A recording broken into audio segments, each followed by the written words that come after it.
Hello and welcome to Wolfman Gaming. This is my Bloodstained Curse of the Moon 2 blind playthrough, and we are at an ice level.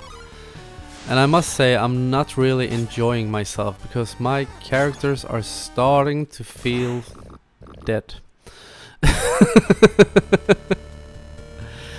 I think since this seems to be a checkpoint, and I'm guessing now that I think of it and not being an idiot, I think the candles are checkpoints. They show where you will revive.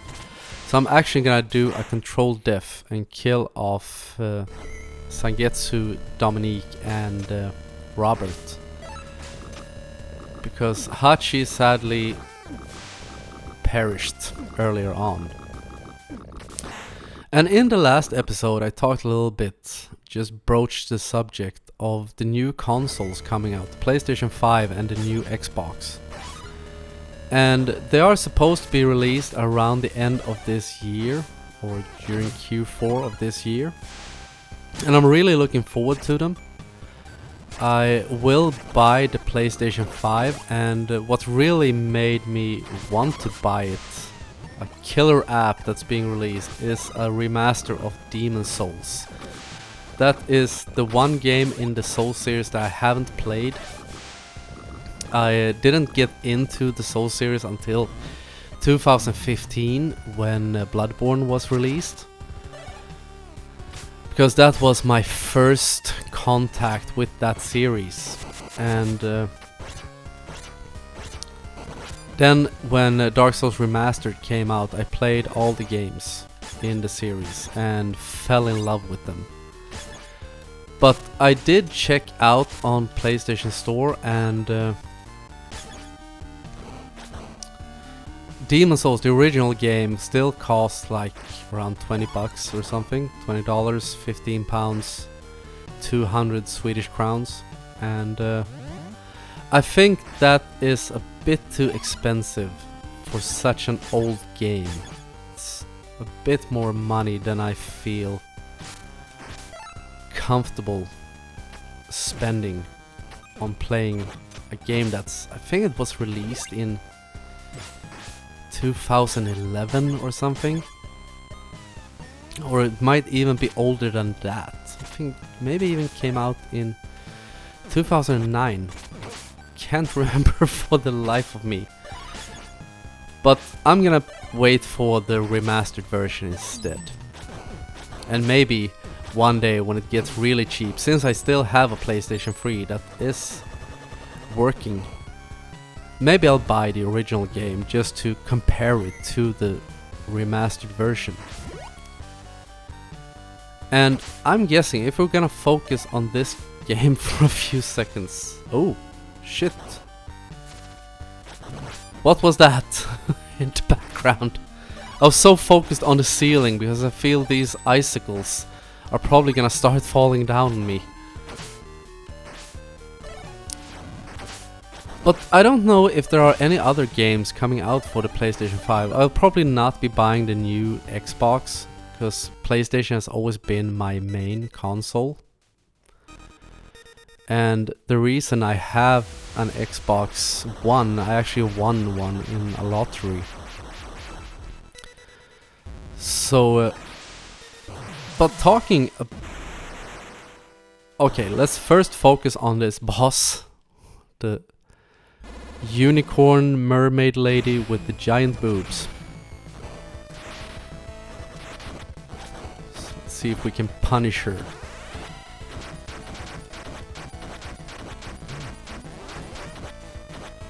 And I'm unbeatable iron. Just gonna tank her and kill everything she throws at me.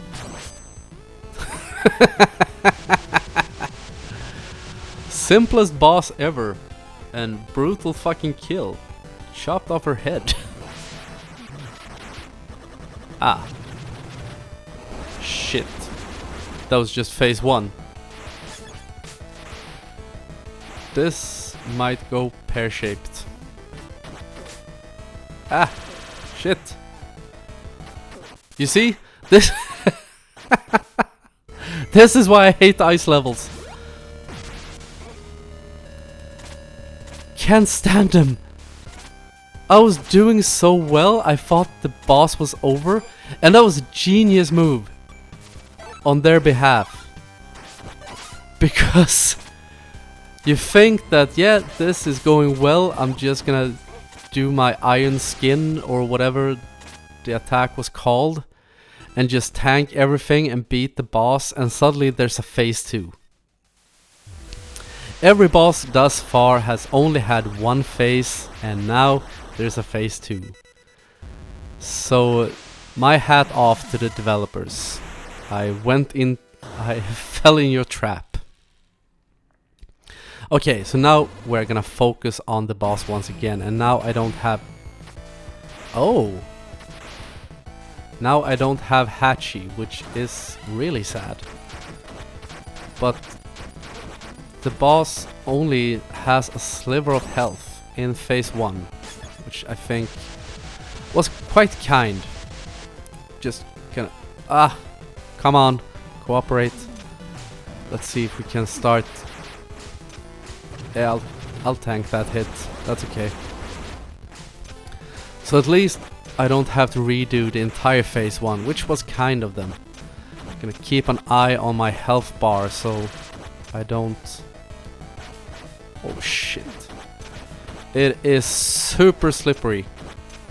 So I'm just gonna try to tank as much damage as I can while producing damage. And what? Hachi is back. So can I just like pound your ass? Put on the iron skin?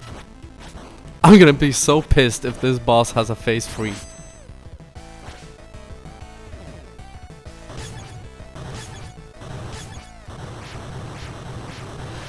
No, Sangetsu was the one who died prior to the boss fight. The Queen's Dirge. Okay. I saw a sword flying out. Hachi, fetch.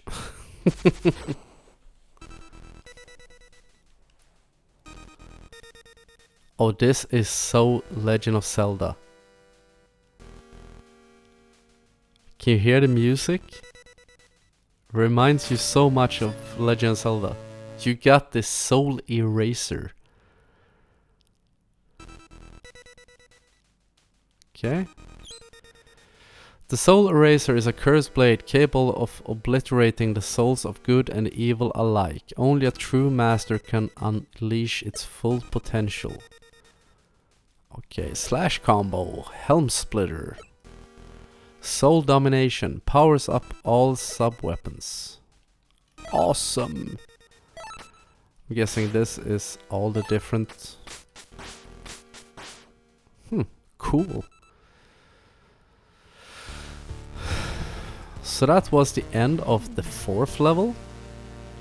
Going into level 5. Chains of Fire. Sounds ominous. And now I think this game is starting to ramp up, probably. Yes, we were talking about PlayStation 5 and the new Xbox. And both Sony and Microsoft have released the design of both consoles. And I must say, when it comes to aesthetic appeal, Xbox wins by a fucking landslide. Because let's be honest, and this is also something I would love to hear your opinions on. Which console do you think wins when it comes to aesthetics? Because I like simple designs. Always been a fan of slimmed down, very basic designs and just one color. I think the new PlayStation 5 with those giant wings is ugly as balls. to be frank.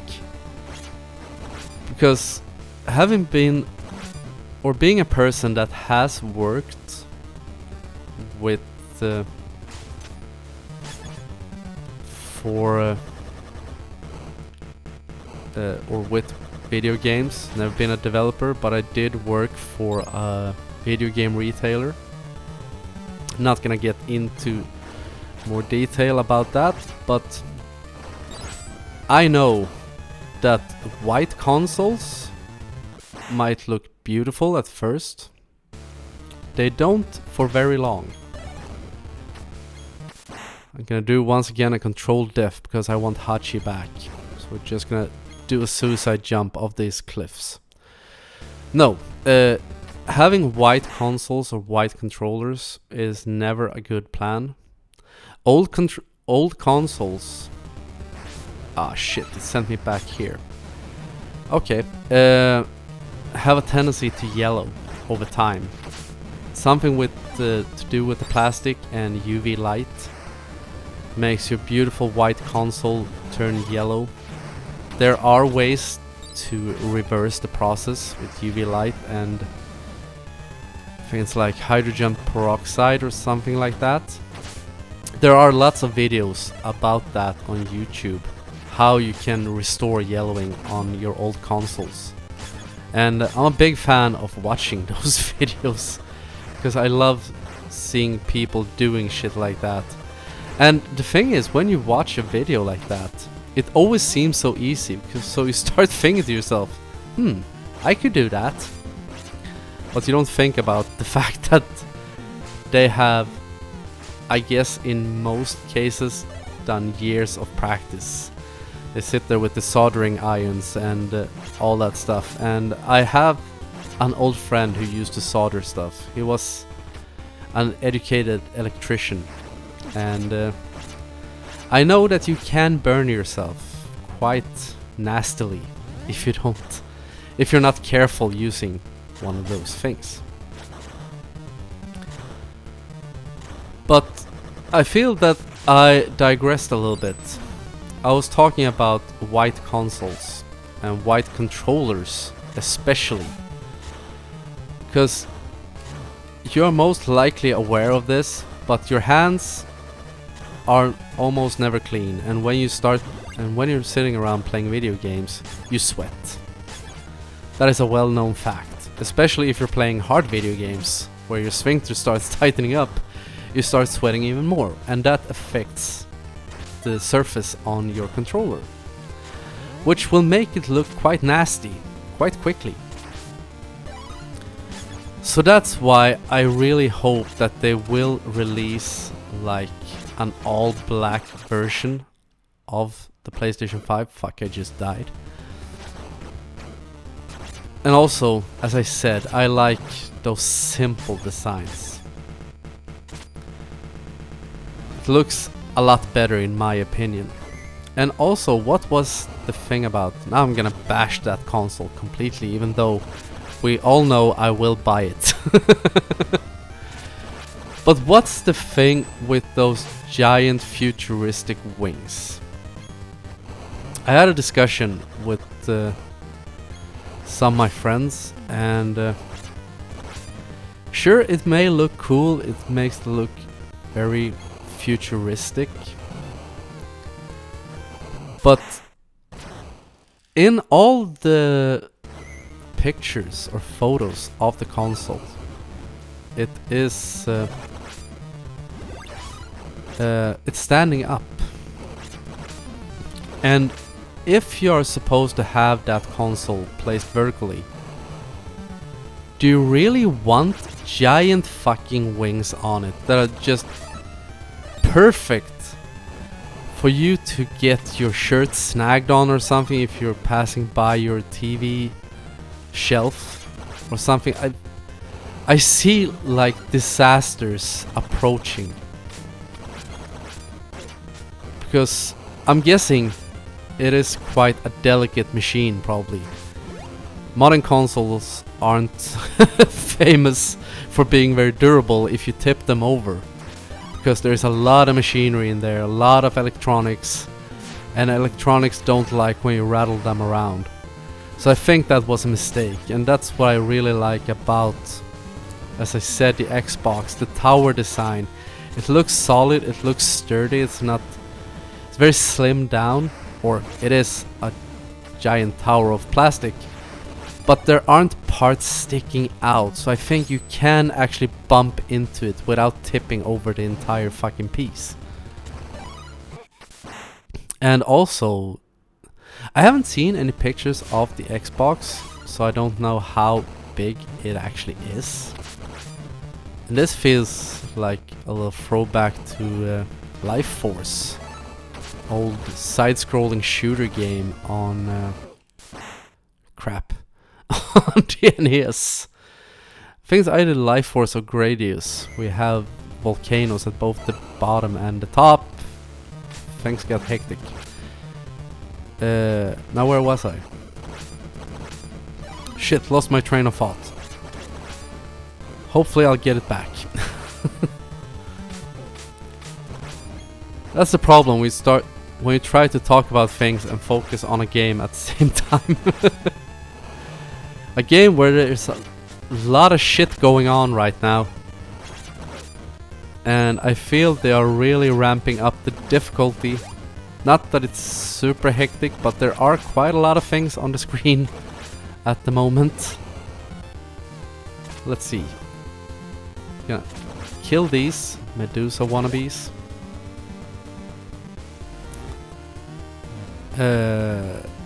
Yes, now I remember. Finally. The sheer size of the PlayStation 5. I haven't seen any mock-ups or anything about what size the Xbox is gonna be. But watching the PlayStation, someone did a comparison. Shit, they really plow through your health bar. Well, someone did a comparison of the PlayStation 5 and earlier generation consoles.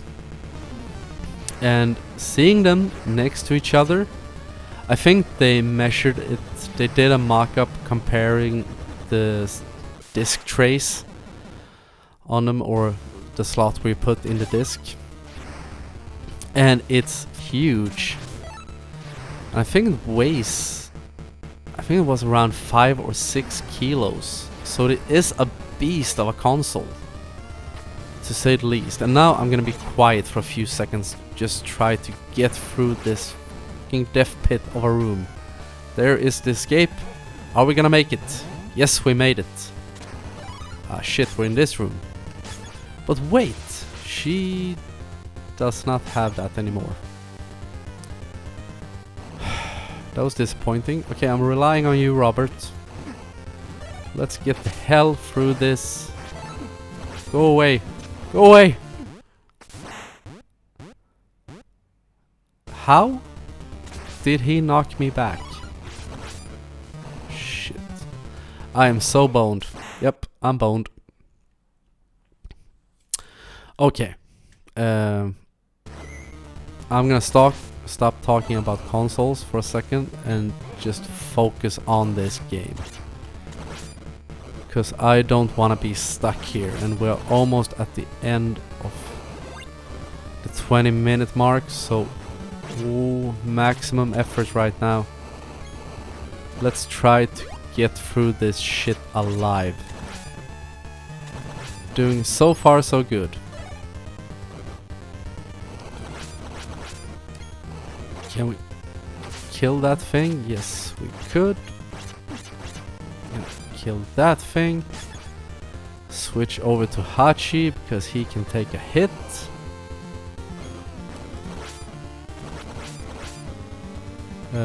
What's the best way to proceed here? I'm gonna use Dominique for a bit, almost call them Miriam. Take out that gargoyle thing and hopefully not die in the process.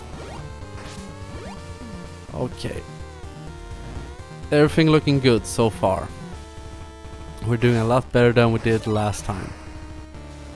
Now we're gonna proceed with caution. Sangetsu does have his ball and chain, so we use that. And shit. Switch sub-weapons. It's not supposed to do that. Can I? No. Run. Run. Steer clear. Run. Run. Ow. Oh shit. He is close to death. Run. Can I yes, I could. Yes, we're clear of that room. Now I just need to not behave like a fucking idiot. Just tank the hits, Hachi. Put on your iron skin. Do not jump into the death pits.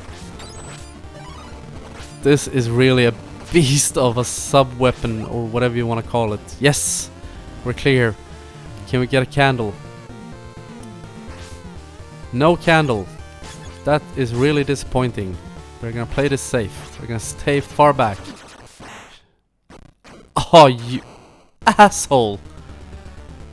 Okay. Gonna equip the iron skin and just tank through the hits. Yes. And now I'm gonna end this episode right here. Whew, that was intense.